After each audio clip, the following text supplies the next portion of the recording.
د بزګر لور لیکوال نور محمد ترکی غږ صدیق افغان د بختورې دریا په لاس او په خورا خوشحالۍ سره دا سندره وایي: سبا اختر دی زما کالي کړه راته تور دوبي، له خیاله ډکه یم غوټۍ ورکړه څلور دوبي. هو رښتیا سبا اختر دی. لوی او واړه هغه ته خوشحالي کوي. کوچنیان لاسونه زیږه کوي چې د نکریزو رنګ ښه واخلي، او سهار یې لاسونه تر هر چا ښه وایسي، او په دې ډول د لاس د سره کېدو مسابقه وګټي. پلار یې په بې انګړه خونه ورننوت او بختورې سمدلاسه دریا یوې خواته کېښودله او ورمنډه یې کړه. د پلار په غاړه کې یې دواړه لاسونه واچول او ورپورې ټال شوه.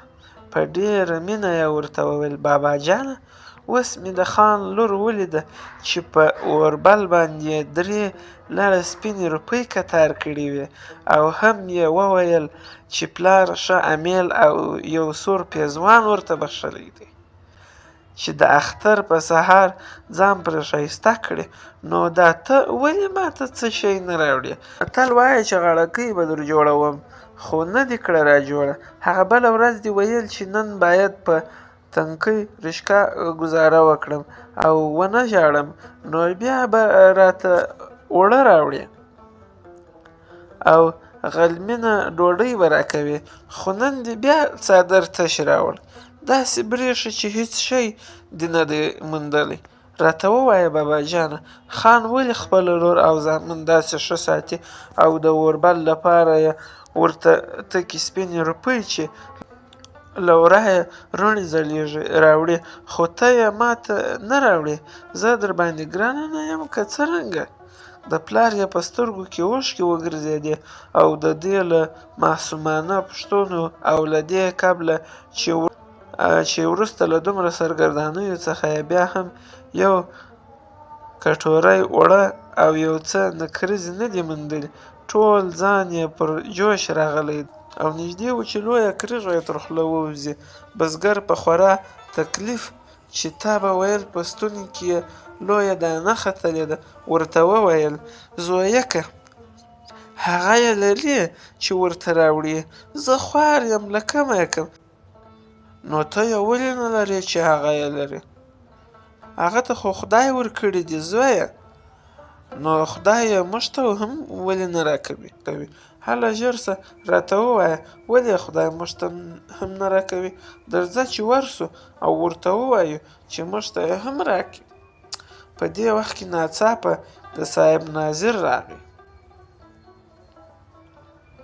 د بزګر چې پر هغه سترګې ونښتلې سمدلاسه یې واښې واڼې وختلې او ټول حواس یې بایلل.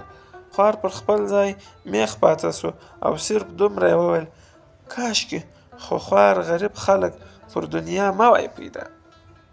ته به وایې چې اسرایل یې روح اخیستلو ته راغلی دی. ناظر په داسې حال کې چې لغتې یې ورسمې کړې تر شونډو لاندې یې وویل: خدای دې خوار که، ته هم ځان ته مسلمان وایې، د خلکو حق نه ورکوې او ځان په یوه او بله کوې. هغه وخت چې مړی دې بې کفنه او بې سرښتې پر تسه توره مځکه پروت و، خو د صاحب لاس او پښې دې نیولې چې درته پور درکړي. اوس چې دې دمه سمه سوه نو ځان پټوې؟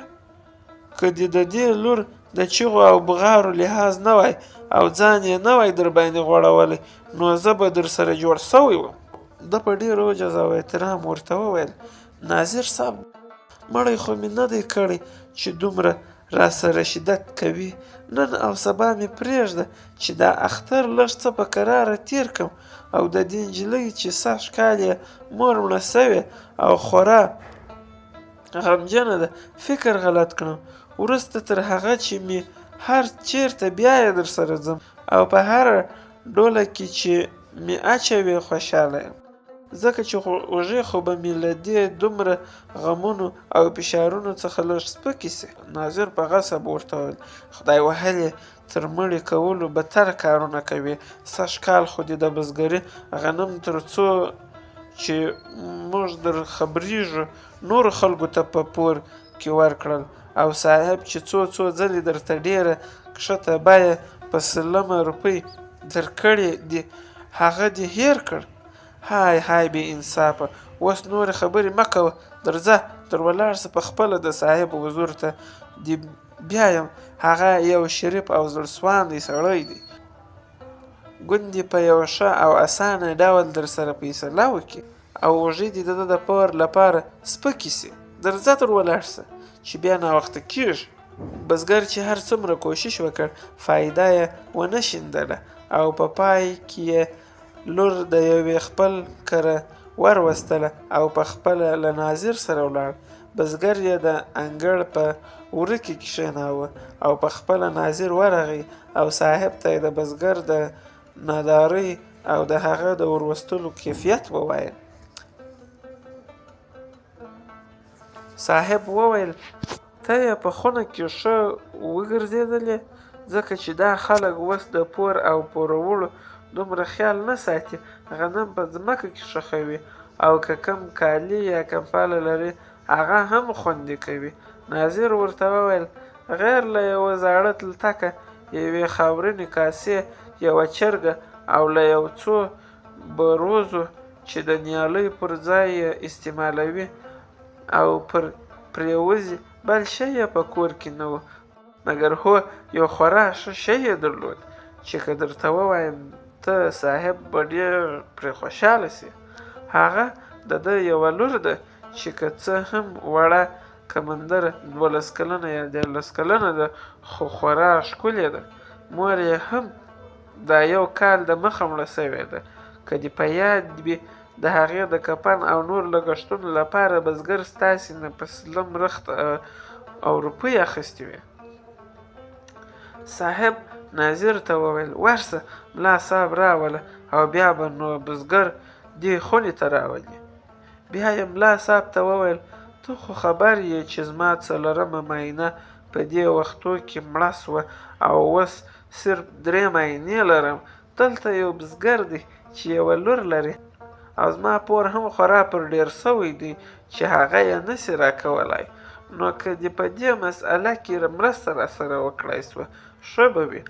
دغلته و چې بزګر په ناظر پسې راننوت او صاحب په خورا په ټکه او غضب سره ورته وویل ګوره دا ستا څرنګه مسلماني ده، حق مې در باندې دی، خو هغه تر ځان نه راتېروي. ولې ظالمه موږ دا پیسې په ګټلې دي څه؟ ملا صاحب بزګر داسې مخاطب کړ په کتابونو کې راوړي دي چې د مؤمن حق ورکول خورا لوی ثواب لري او په هغه جهان کې ډېر اجرونه لري. ای بزګره که ته د دغه صاحب دین تر ځان ورتېر کړې نو البته برسېره پر دې چې له دنیایي سرګردانیو څخه به ځان وژغورې، د هغه جهان ثوابونه به دې هم ګټلي وي. په هره توګه چې کولی سې د صاحب سره تېره وکړه او په حق یې ورسوه.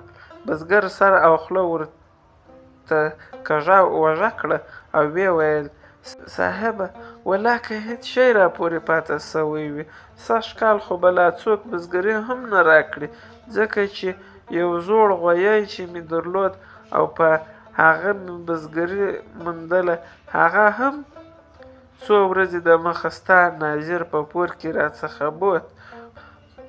اوس د غومره څه نه لرم چې ماښام یې پر تبۍ واچوم.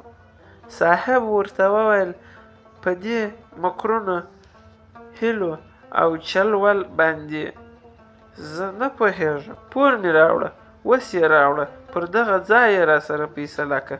زه یو پلا د باندې وځم، ملا صاحب او ناظر به در سره خبرې وکړي، خو زه په نور څه نه پوهېږم. خپل پور پر دغه ځای غواړم، پرېږدم دې نه. ناظر ورته وویل ای بزګره خدای خوار کړی یې.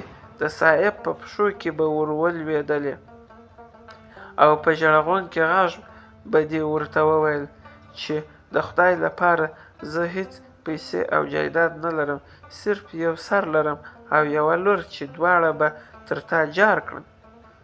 ګوندې زړه یې در باندې سوی وای او فیصله یې در سره کړې وای. په یوازې نسته ویل خو د خلکو پورونه نسي ادا کېدلی. ملا صاحب وویل صاحب خورا زړسواندی سړی دی، سخي طبیعته هم دی، د چا د نیکۍ پور او خیر پر ځای نه پرېږدي، د خدای پر لار هم خورا سم دی، زکات هم په جګه ملا ته ورکوي. زه به یوه خبره درته وکم، باید هغه ومنې او عمل پرې وکړې چې له هره جنجاله خلاص شي. هغه دا ده چې لور دې صاحب ته ورکړه. په دې ډول به دې هم لور په نس مړوي او هم په تن پټه او ارامه وي او هم به ته له دې سیمې بېغمه سي. ناظر پرې ورغږ کړ.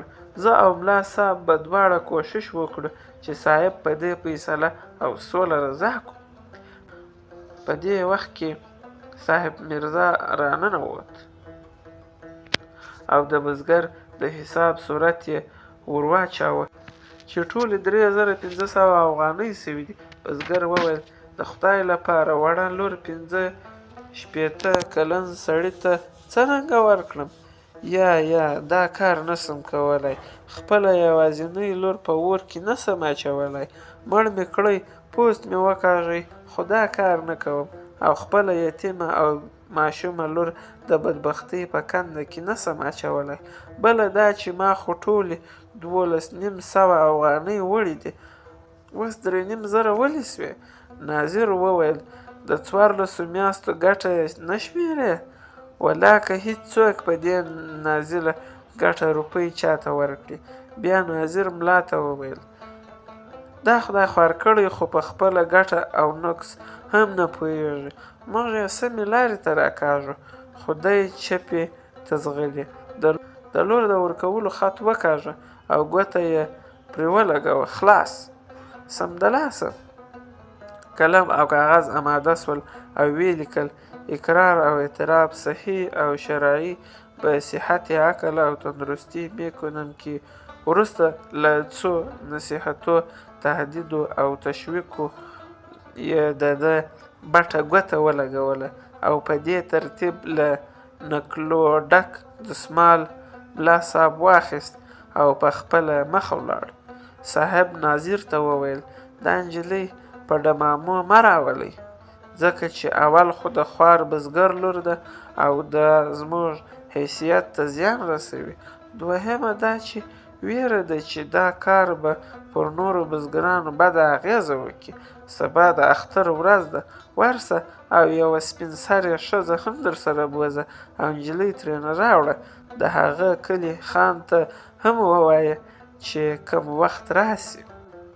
سبا پر هر چا اختر و، خو بختوره خوارکۍ یې بې له دې چې پر خپل شوم سرنوشت وپوهېږي را رهي کړه. پر لار یې ورته وویل مه ژاړه، د انا کره دې بیایو، هلته به نوی ټیکری او کمیس، غلمینه ډوډۍ او ښې مچڼې درکړو. څو وخت وروسته مو واورېدل چې بزګر خوارکي له ډېره غمه ځان د کاریز په سپرغه کې واچاوه او ویل کېده چې لور یې هم د صاحب په کور کې خورا د بدبختۍ ژوند یوازې د دې لپاره تېروي چې ګوندې وخت وکړای شي د ځان او پلار د بدبختیو کسات له ظالمانو څخه واخلي او خپل غمجن زړه سوړ کړي.